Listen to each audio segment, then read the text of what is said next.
अस्सलामु अलैकुम, बिस्मिल्लाहिर्रहमानिर्रहीम, नहमदु व नुसल्ली अला रसूलिल करीम। सूरह हज के 12 मरकज़ी मौज़ूआत में से हमारा 5वां मरकज़ी मौज़ू इंसान है। इसके 2 हिस्से हैं। पहले हिस्से के 5 ज़िमनी मौज़ूआत हैं, जिसमें से तीसरा है तंबीहात। तंबीहात होती हैं वार्निंग्स, कि अल्लाह ने वार्निंग क्या दी है। जो बुनियादी वार्निंग है ये मुतकब्बरीन के लिए है। आयत नंबर 9 में देखें कि मुतकब्बरीन गुमराह करने वालों के लिए दुनिया में रसवाई है, क़यामत में जलती आग का मज़ा चखेंगे। मज़ा ही नहीं चखेंगे, बस जलेंगे उसमें। और फिर 10 नंबर में आगे बात आ रही है, ये रसवाई आग का अज़ाब अपनी ही अकायद व माल का नतीजा है, किसी और ने कुछ नहीं दिया। इसको देखें ये 9 नंबर को।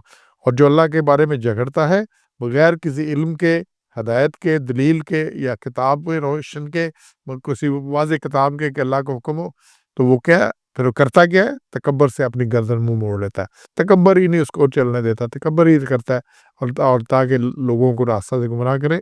उसमें अब ये 9 नंबर में अल्लाह ने बड़े क्लियर की है कि क्या है, लहू फिद दुनिया हिज़्न, दुनिया में उनके लिए रसवाई है। क्या रसवाई है, ज़लालत है। व नुज़ीक़ुहु, और हमें चखाएंगे यौमुल क़यामत है, क़यामत के दिन, अज़ाबल हरीक़, जलने का मज़ा। तो मज़ा चखाने का ये अलग मज़ा, मज़ा आ जाएगा जिसे कहते हैं ना, तो मज़ा मिलेगा क़यामत के दिन।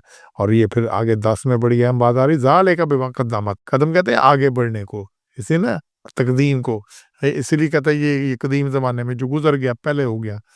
जब हम कदम करते तो आगे को चलते हैं कदम। क्या यदा का तेरे हाथ में, और अल्लाह किसी पर ज़ुल्म नहीं करता, जो तुमने किया था वही भुगतना है, वही भुगतना है। तो जो अज़ाब होना है ये बवजह जराइम होना है इंसान के, अपने ज़ाती जराइम है जिनकी वजह से ये होना है। और यही बात सूरह ज़ुमर है, उसकी आयत नंबर 60 में है कि जो अल्लाह के बारे में झूठ बोलते हैं, गलत बातें करते हैं, उनके मुँह स्याह होंगे, और फिर क्या नहीं है ठिकाना गरूर वालों का जहन्नम। तो ये मुतकब्बरीन का अल्लाह ने कहा ठिकाना ही जहन्नम है। और फिर यही बात कुरान में बार-बार मुतकब्बरीन का ज़िक्र आ रहा है। इसी 39 की आयत 72 में भी है, फबीसा मसवल मुतकब्बरीन, और मुतकब्बरीन का गरूर करने वालों का ठिकाना दोज़ख है। दोज़ख करना क्या है, ये दोज़ख है, इन्होंने दोज़ख में जाना है। और फिर जो शैतान का मसला था इब्लीस का, वो क्या था, इब्लीस जब उसने सजदा से इनकार किया, सूरह राफ़ है 7 नंबर, उसकी आयत 13 में देखें, तो उसने क्या, अंता तकब्बर, उसने तकब्बर किया। तो अल्लाह ने कहा फिर ज़लील होके यहाँ से निकल जा। तो वजह क्या थी सजदा ना करने की, बुनियादी तौर पे तकब्बर। अब जो तकब्बर सिलसिला है ना जी, ये 3 तरह के बुनियादी तौर पे, बड़ी जो 3 किस्में इसकी। पहली अल्लाह में तकब्बर करना। अब अल्लाह कहता है ये तकब्बर जो है ना, बढ़िया है, ये अल्लाह की चादर है, इसको जो कुछ छेड़ेगा अल्लाह उसको छोड़ेगा नहीं। तो तकब्बर इसीलिए हर अज़ान में बार-बार आ रहा है, अल्लाहु अकबर, अल्लाह बहुत बड़ा है। तो अल्लाह पर अब हर को बंदा कहता है मैं तो अल्लाह पे तकब्बर नहीं करता, अल्लाह तो अल्लाह है, मेरा क्या मुकाबला है अल्लाह से। लेकिन जब अल्लाह का हुक्म नहीं मानता तो ये अल्लाह के मुकाबले में तकब्बर है, कि अल्लाह के हुक्म के मुकाबले में अपने हुक्म को, अपनी बात को, अपनी सोच को, अपने ख्याल को, अपनी रवायात को, अपनी ज़रूरतों को, अपने मसाइल को ज़्यादा अहम समझना, अल्लाह के हुक्म को पासअंदाज कर देना, पीछे फेंक देना, तवज्जो ना करना। तो ये अल्लाह पर तकब्बर है। इसके बाद नबी सल्लल्लाहु अलैहि वसल्लम पर तकब्बर। नबी सल्लल्लाहु अलैहि वसल्लम के तरीके के मुताबिक चलने की बजाय किसी और तरीके पे चलना, अपनी रवायात पे चलना, अपने किसी कड़ालोजी पे चलना, कोई चीज़ करना, ये नबी सल्लल्लाहु अलैहि वसल्लम पर तकब्बर है। तो उनकी बात है, तो नबी सल्लल्लाहु अलैहि वसल्लम पर जो तकब्बर करेगा, बच्चे उसकी भी नहीं होनी। और तीसरा अवाम पर तकब्बर करना, अवाम के आगे करना, हर बात पे करना, गर्दन अकड़ी रखना, सारा कोई करना। और इसमें एक बात अच्छी तरह समझ लें कि कभी नहीं आपने सुना होगा कि आजिज़ी ले डूबी किसी को, हमेशा इंसान को उसका तकब्बर लेकर डूबता है।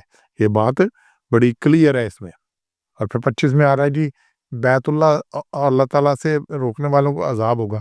चूँकि खाना काबा सबके लिए था, ये सबके लिए था, तो ये 25 में ही आ रहा है। तो अल्लाह ने कहा है कि जो रोकते हैं अल्लाह के रास्ता से और बैतुल्लाह से, तो हमने मुकर्रर किया है सब लोगों के लिए। तो ये बैतुल्लाह सबके लिए खुला हुआ है, कोई इसके लिए नहीं है वहाँ पे जिसको, तो और यहाँ पे रहने वाले और परदेसी सब बराबर हैं।